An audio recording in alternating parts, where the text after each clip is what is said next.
দাদা অফিস থেকে ফিরে এসে বলল খুব খিদে পেয়েছে, কিছু খাবার বানা।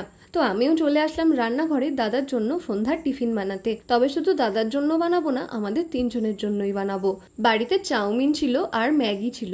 চাউমিন বানাতে একটু বেশি টাইম লাগবে ম্যাগির থেকে, তাই ভাবলাম ম্যাগিটাই বানাই, তবে একটু অন্যরকম ভাবে। ফ্রিজে কিছুটা চিকেন রাখা ছিল, তো ভাবলাম একটু চিকেন ম্যাগি বানানো যাক। তবে চিকেন ম্যাগিতে আমি শুধু চিকেন নয়, একটু সবজিও দেব।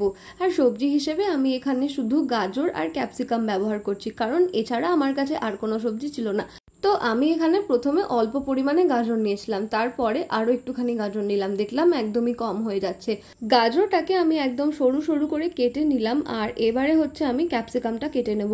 এখানে আমি পুরো ক্যাপসিকামটা ব্যবহার করিনি, এখানে যতটা রয়েছে আমি আর্ধেকের মতো কেটে নিয়েছিলাম। তো ক্যাপসিকামটাকে একদম ছোট ছোট করে টুকরো করে নিচ্ছি। এখানে ক্যাপসিকাম খুব বেশি দিইনি, কারণ খুব বেশি ক্যাপসিকাম খেতে আমার ভালো লাগে না, তবে মা দাদা দুজনেই ক্যাপসিকাম বেশ পছন্দ করে। ক্যাপসিকামটা কেটে নিয়েছি, আর এবারে এখানে আমি চিকেনটা কেটে নেব।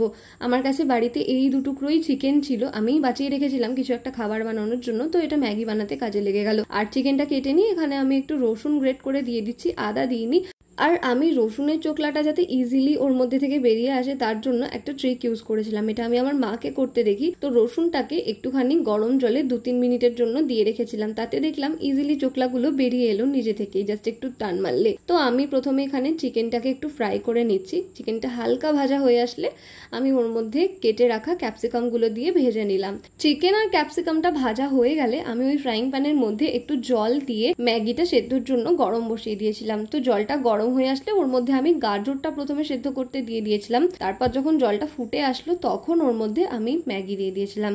আর আমি না ম্যাগি বানানোর সময় সামান্য একটু চিনি দিই, বিকজ একটা মিষ্টি মিষ্টি টেস্ট আসে, ওটা খুব ভালো লাগে।